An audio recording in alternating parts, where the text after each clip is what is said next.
अभी। Hello everyone, welcome back to your own channel study with Alka Khandwal. आपका channel में बहुत बहुत स्वागत है। तो आज का जो सेशन है वो जो Uttarakhand secretariat public service commission APS की जो वैकेंसी आई थी और जिन्होंने अपना मेंस का पेपर क्लियर कर दिया है और आगे जो परसों कंप्यूटर का जो एग्जाम होने वाला है, बेसिकली उसके लिए आपको लास्ट मिनट रिवीजन करवाने के लिए ये सेशन जनरली बनाया गया है। बहुत सारे सेशंस ऑलरेडी अपलोडेड है जहां पे आप लोग शॉर्टकट्स रिवाइज कर सकते हैं। ईमेल के बारे में मैंने बता रखा है जहां पे बहुत फ्रीक्वेंटली आस्क्ड क्वेश्चन होता है, सीसी बीसीसी वगैरह। मगर फिलहाल पहले मैं एक्सेल के बारे में आपको, जैसे अगर कोई एक्सेल फाइल क्रिएट करने के लिए आ गई तो आपका अप्रोच क्या होना चाहिए, फॉर्मूलाज कैसे लगाए जाते हैं, इसके बारे में पहले डिस्कस कर लेते हैं। तब धीरे धीरे करके हम वर्ड में फॉर्मूलाज कैसे डाले जाते हैं ये सब चीजें भी डिस्कस कर लेंगे। फिलहाल तो मेरे पास अभी जो अवेलेबल है 2007 वाला वर्जन है। अगर आपके पास अपडेटेड वर्जन है कोई प्रॉब्लम नहीं है, तो उसमें और भी बढ़िया फीचर्स अवेलेबल है। मगर जो बेसिक फॉर्मूलाज का कॉन्सेप्ट है वो सब सेम ही रहने वाला है, उसमें कोई ज्यादा दिक्कत की बात नहीं है। तो उन्होंने क्या बोला है, जैसे मैं एक क्वेश्चन लेती हूँ, उसमें फर्स्ट क्वेश्चन पूछा गया है कि क्रिएट अ वर्कशीट। उन्होंने क्वेश्चन दिया है कि एक वर्कशीट बनाइए और वर्कशीट का नाम होना चाहिए, वर्कशीट का नाम होना चाहिए वेजेस।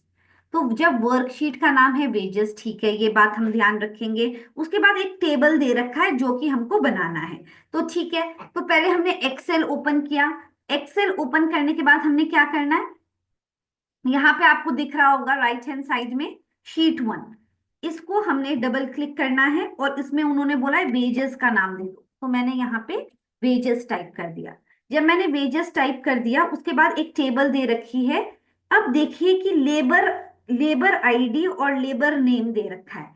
अब जब हमारा, अब मुझको ये कॉलम बढ़ानी है, इसकी विड्थ बढ़ानी है। तो मैंने क्या किया, ये जो ए है उसके साइड में जैसे मैंने क्लिक किया तो ये ऐसे प्लस साइन हो जाएगा, इसको मैं बढ़ा सकती हूँ। अब अगर आप देखेंगे कि यहाँ पे जाके अगर आप लोग प्रैक्टिस नहीं करेंगे तो आप जाके कंफ्यूज हो जाएंगे कि ये कैसे बढ़ेगा। तो आपको यहाँ पे ए के साइड में जाना है, तब इसको इंक्रीज करना है। दूसरा कॉलम का नाम है लेबर नेम, तो इसको भी आप बड़ा कर दीजिए। ठीक है, यहाँ पे क्लिक करके जस्ट आप उसकी विड्थ को बढ़ा सकते हैं। आगे जाइए, एक और कॉलम दे रखा है, उसको सी को भी हमको बड़ा करना पड़ेगा। बड़ा करने के बाद उन्होंने क्या दे रखा है, लेबर आईडी। तो जैसे यहाँ पे डबल क्लिक कीजिए, टाइप कीजिए जो भी आपको चाहिए, A1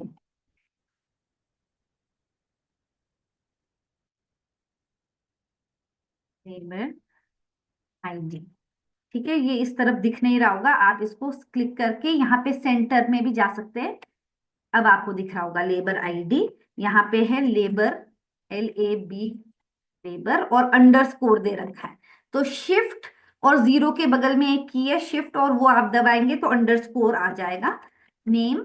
और आगे है आपका वेजेस पर डे, वेजेस पर, ये आ रखा है पहले का क्वेश्चन पेपर का ही क्वेश्चन है, तो हम लोग आज पहले ये सॉल्व करते हैं। अब उन्होंने दे रखा है कि लेबर आईडी दे रखी है। अगर उन्होंने ये जो कॉलम है, ये जो कॉलम है उसको अगर उन्होंने बोल्ड करने को बोला तो आप इसको सिलेक्ट कीजिए और बी में क्लिक कर दीजिए, तो देखिए ये बड़ा हो गया। अगर उन्होंने कोई साइज दिया होगा कि इसको थोड़ा बड़ा होना है जो भी है, तो आप यहाँ से फॉन्ट साइज में जाइए और इसको बड़ा कर सकते हैं। ठीक है, ये आ गया आपका फर्स्ट वाला कॉलम। अब हमारा क्या है, एंटर कीजिए 1002, जो भी डिटेल दिए होंगे 1002 A, और यहाँ पे है आपका 150। दूसरा लेबर है, उसकी आईडी है हमारी 1008, और यहाँ पे हमारा दूसरा, ये डिटेल्स दिया होगा आपको कि क्या भरना है। उसके बाद वेजेस दे रखा है 250। आगे जाइए, 102006, 2006 में CCCC, ये डिटेल्स दे रखे हैं, इसमें कोई दिक्कत की बात नहीं है। अब जब आपको इतने डिटेल्स दे रखे हैं, बाकी अब उन्होंने क्या बोला है, ऐड न्यू कॉलम। मतलब कॉलम ये होता है, ABCD जो है वो कॉलम्स हैं, और जो 1 2 3 4 है वो रोज हैं। तो एक नया कॉलम ऐड कीजिए जिसमें उन्होंने बोला है उसका नाम होना चाहिए wages per month, per month. ठीक है, अब हमने एक कॉलम तो ऐड कर लिया। अब उन्होंने बोला इसका स्क्रीनशॉट लेकर पेस्ट कीजिए, तो आप प्रिंट स्क्रीन से जाके आपके उसमें प्रिंट स्क्रीन होगा, प्रिंट स्क्रीन को क्लिक कीजिए, माइक्रोसॉफ्ट वर्ड की डॉक्यूमेंट खोलिए, जैसे मैंने प्रिंट स्क्रीन को क्लिक किया। ठीक है, उसके बाद मैंने वर्ड को ओपन किया, उसमें मैंने पेस्ट कर दिया कंट्रोल V, तो हमारा एक्सेल की शीट आ जाएगी। Okay, is it clear?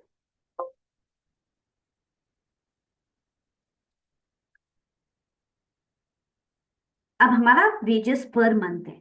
अब उन्होंने हमने कॉलम तो बना लिया, उन्होंने बोला calculate and display ways of each labour. अब एक जनवरी के महीने में कितना कितने डेज होते हैं? 31 डेज होते हैं। तो अगर किसी एम्प्लॉय की एक दिन की सैलरी 150 है, ठीक है, एक दिन की सैलरी 150 है, हमको जनवरी महीने की निकालनी है, तो हमेशा पहले आपको ध्यान रखना है कि आपको फॉर्मूला की शुरुआत करनी है इक्वल टू साइन से। मतलब हमको 31 से मल्टीप्लाई करना है किसको? वेजेस पर डे को। अब आपको ये ध्यान रखना है मल्टीप्लाई कैसे होगा। मल्टीप्लाई के लिए आपका शिफ्ट और एट जब आप करोगे तो ये सिंबल आ जाएगा, तो ये मल्टीप्लीकेशन का सिंबल है, इज इक्वल टू 31 इंटू। अब देखो आप कि जो आपकी ए वाला जो लेबर है उसकी वेजेस एक दिन की क्या है? 150, उसको हमने ऐसे सिलेक्ट कर लिया और एंटर कर दिया, तो उसकी एक महीने की सैलरी आ गई। तो जब हम स्क्रीनशॉट लेंगे, आप ध्यान रखना कि आप ये फॉर्मूला भी दिखा रहे हैं उनको, ताकि उनको पता चले कि आपने फॉर्मूला के थ्रू आपने वो वहां पे किया है। अब देखिए, अब हमने क्या किया, निकाल दिया। अब हमने क्या करना है, अब हम बी के लिए फिर से फॉर्मूला नहीं डालेंगे, अब हम बस यहाँ पे क्लिक करेंगे और उसको नीचे ऐसे ड्रैग कर देंगे, तो हमारा आ गया है तीनों के लिए कि तीनों की ये मंथली सैलरी इतनी हो गई जनवरी के मंथ के लिए। क्या मैं आपको फिर से एक बार बताऊं? आप लोग क्या करेंगे, आपको क्या करना है, इक्वल टू सिंबल, ठीक है, 31 का डेज होता है, मल्टीप्लाई के लिए इसमें जाना है शिफ्ट और 8 में, और उसके बाद जो पहला वाला फॉर्म जहां पे हमारा डेटा है उसको सिलेक्ट करके एंटर कर दीजिए, और फिर इसको बस ड्रैग कर दीजिए। ड्रैग किया, सबका आ गया। आगे जाके उन्होंने ये भी दिया, हो सकता है कि इन तीनों में सबसे ज्यादा सैलरी किसकी है वो निकालिए, तो मैं यहाँ पे लिख दूंगी is equal to MAX, max, bracket की शुरुआत, और यहां से कहां से, यहां से लेकर कॉलन, कॉलन कहां से कहां तक, यहां तक, इसको बंद कीजिए, और ये अब देखिए 8060 हमारी मैक्सिमम सैलरी है। समझ में आया? तो ये फॉर्मूला है कि is equal to max D2 से लेकर D4। तो ये हमारा डेटा हो गया कि हमने एक नया कॉलम भी एंटर कर दिया और उसका हमने टोटल भी निकाल दिया। ठीक है, तो ये हो गया हमारा पहला टेबल। ये बहुत इजी टेबल है।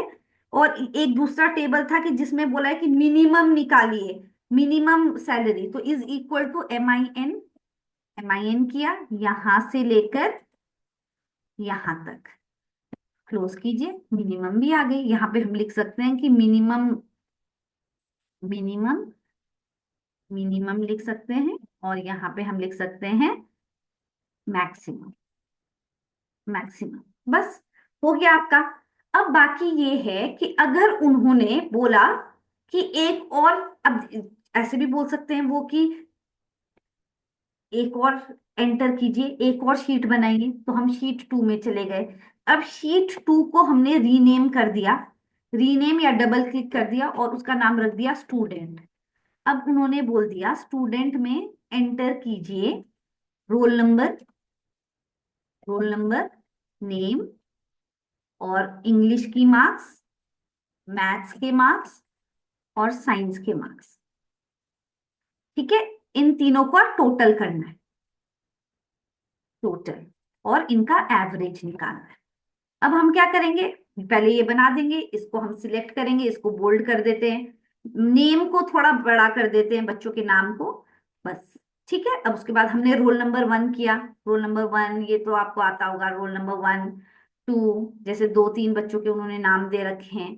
फिर अगर उन्होंने 5 के दे रखे हैं तो इसी को हम अगर ड्रैग करते हैं तो ये हम लोग सिलेक्ट करके ड्रैग कर सकते हैं। नाम डालें, जैसे जो भी नाम दे रखे हैं, A B C D और E। अब मार्क्स जैसे 100 में से डाल रखे हैं, जो भी है एंटर कर दिया। फिर दूसरे बच्चों के मार्क्स भी उन्होंने दे रखे होंगे कि इसके भी एंटर करो। ठीक है, 65, 78, 99। ठीक है, तीसरे बच्चे के 99, 98, 65 ऐसे कर दिया। अब टोटल निकालना है तो देखिए यहाँ पे जाओ। अब टोटल निकालना है मतलब तीनों सब्जेक्ट का टोटल होना चाहिए, तो आपको दिखेगा जब आप होम टैब में जाओगे तो ऑटो सम, यहाँ पे ऑटो सम का फीचर होता है। ऑटो सम को क्लिक कीजिए, एंटर कर दीजिए, लीजिए आपका सम आ गया। बस इसको नीचे ड्रैग कर देना है, तीनों तीनों बच्चों का सम आ गया। अगर बाई चांस मैंने यहाँ एंट्री करते समय कुछ मिस्टेक किया है, 54, आप देखो टोटल जैसे मैंने 54 किया, यहाँ सम बदल जाएगा, देखो। ठीक है, एवरेज के लिए क्या करेंगे, फिर से ऑटो सम में जाएंगे, वहां पे एवरेज का भी फंक्शन है। अब देखो एवरेज में F2 भी सिलेक्ट हो रहा है, F2 सिलेक्ट नहीं होना चाहिए। एवरेज हमारा कहाँ तक आना चाहिए, 3 सब्जेक्ट का ही एवरेज होता है, C D और E, तो ये F को मैं बना दूंगी यहाँ पे E। बस, अब हमारा एवरेज आ गया। फिर हमने इसको सिलेक्ट किया और इसको हमने ड्रैग कर दिया, तो हमारा आ गया। अब कभी कभी वो बोलेंगे कि इतना बड़ा डेसिमल के बाद इतनी सारी वैल्यू नहीं होनी चाहिए, तो आप क्या करोगे, इसको राइट क्लिक करोगे, फॉर्मेट सेल्स में जाओगे, यहाँ पे आप नंबर पे जाओगे और इसको डेसिमल प्लेसेस 2 रखोगे और ओके कर दोगे, बस आपका आ गया, राउंड ऑफ हो गया। तो ये है आपका बेसिक एक्सेल के बारे में। एक्सेल में और भी चीजें हैं, अगर आपको कुछ डाउट है तो आप प्लीज मुझे कमेंट सेक्शन में बताना, सो दैट उसके बारे में भी मैं सेशन बना दूं आपका, क्योंकि ज्यादा टाइम तो है नहीं, परसों एग्जाम है। अब बाकी है, ठीक है, अब मैं आपको थोड़ा सा पावर पॉइंट के बारे में बता देती हूँ कि जो क्वेश्चन आया था एग्जाम में। हम्म, ठीक है, जैसे ये पावर पॉइंट हमने ओपन कर दिया। अब देखिए, अब क्वेश्चन में मैं पहले क्वेश्चन पढ़ती हूँ कि उन्होंने बोला है कि create MS power point file and perform the following, मतलब ये चीजें अपने कंप्यूटर में करो, पावर पॉइंट ओपन करके टेक अ स्नैपशॉट। ठीक है, insert a title and content, तो आप जब इंसर्ट में जाओगे तो यहाँ पे देखिए होम में जाओगे तो न्यू स्लाइड करोगे तो देखो उसके नीचे लिखा हुआ है title slide, title and content. तो इन्होंने क्या बोला है, टाइटल एंड कंटेंट को सिलेक्ट करो, हमने सिलेक्ट कर लिया। फिर उन्होंने बोला कि add a table of 3 rows and 4 columns, तो यहाँ पे टेबल इंसर्ट करना है तो इंसर्ट में जाओ, टेबल इंसर्ट करना है तो 3 रो होने चाहिए और 4 कॉलम चाहिए, या तो आप यहां से कर दो 3 रो और 4 कॉलम। ठीक है, 3 रो 4 कॉलम, जैसे ही आप इस टेबल को सिलेक्ट करोगे तो एक ऑप्शन डिजाइन ऑप्शन आ जाएगा, तो आप कैसा ऐसा वाला टेबल सिलेक्ट करना ताकि जिसमें अच्छे से दिखे कि 3 रो है और 4 कॉलम है। अगर आपको इसमें डाउट हो रहा है रो कॉलम में, तो आप क्या करोगे, ये टेबल बन गया, अगर मुझे ये नहीं चाहिए तो आप इंसर्ट में जाओ, एक और तरीका है, टेबल में जाओ, यहाँ जाओ इंसर्ट टेबल में, यहाँ पे जितने भी क्वेश्चन में दे रखा है insert the number of column, कितने दे रखे हैं उन्होंने 4, तो यहाँ पे हमने 4 कर दिया और हमने रोज कर दिए हमने यहाँ पे 3। ओके, तो टेबल बन गया, इसका डिजाइन आप चेंज कर सकते हो टेबल का।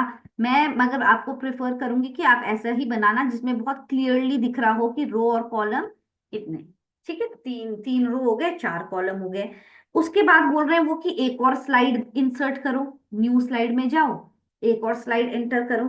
उसके बाद बोल रहे हैं एड शेप, स्माइली की स्माइली इंसर्ट करो, इंसर्ट में जाओ, शेप्स में जाओ, यहाँ पे आपको दिखेगा स्माइली, तो आप एक स्माइली बना दो। स्माइली बना दो, स्माइली का कलर चेंज करना है तो सिलेक्ट करके फॉर्मेट में जाओ और कुछ कलर अगर आपको दूसरा कलर चाहिए स्माइली का वो ऐसे कर दो।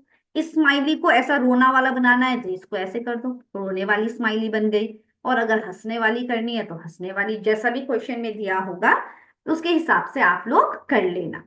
ठीक है, तो ये था आपका पावर पॉइंट के बारे में। ठीक है, अब मैं आपको एक फॉर्मूलाज का भी था, तो मैं एक थोड़ा सा ओवरव्यू उसका भी दे दूं। थोड़ा सा आप रुकिए।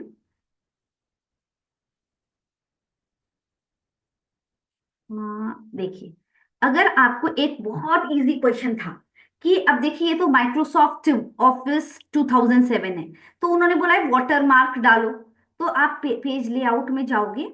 ठीक है, पेज लेआउट में वाटर मार्क का ऑप्शन आता है। वाटर मार्क में गए, यहाँ पे कस्टम वाटर मार्क में गए, और यहाँ पे ऑलरेडी देखो आप लोग ना, टेक्स्ट उन्होंने बोला था कि टेक्स्ट को चेंज कर दो। टेक्स्ट में लिख रहे हैं कि डायबिटीज लिख दो। तो टेक्स्ट में जाके आप क्या कर देना, डायबिटीज, डायबिटीज लिख दिया और अप्लाई कर दो और क्लोज कर दो। तो आपको दिख रहा है कि यहाँ पे डायबिटीज वाटर मार्क में आ गया है।